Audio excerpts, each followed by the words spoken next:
बिस्मिल्लाहिर्रहमानिर्रहीम अस्सलाम वालेकुम दोस्तों, वेस्ट इंडीज़ के खिलाफ दूसरे ओडीआई मैच में आज ग्राउंड में ऐसा अजीब वाक़या पेश आया जो क्रिकेट के मैदानों में तो आप भाइयों ने देखा होगा, मगर पाकिस्तान में और पाकिस्तानी क्रिकेट मैदानों में और पाकिस्तानी खिलाड़ियों के साथ ऐसा आज तक आप भाइयों ने कभी नहीं देखा होगा। ऐसा क्या वाक़या हुआ?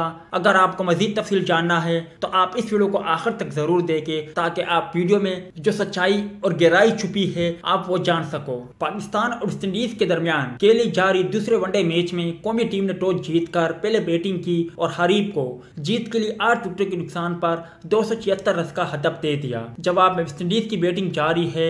मैच में एक खुशगवार वाकया पेश आया जब एक तमाशाई स्टैंड से भागते हुए आया और शादाब खान को सलूट किया तो शादाब खान ने उसे गले लगा लिया। तमाशाई खुश होकर भागते हुए स्टैंड में वापस चला गया, जिनकी वीडियो सोशल मीडिया पर वायरल हो रही है, जिन पर सोशल मीडिया सारिफीन शादाब खान के इस अमल को और साथ ही साथ क्रिकेट फैन के इस अमल को खूब सराह रहे हैं और उनकी खूब तारीफें कर रहे हैं। आप ज़ेर नज़र वीडियो और तस्वीरों से अंदाज़ा लगा सकते हो।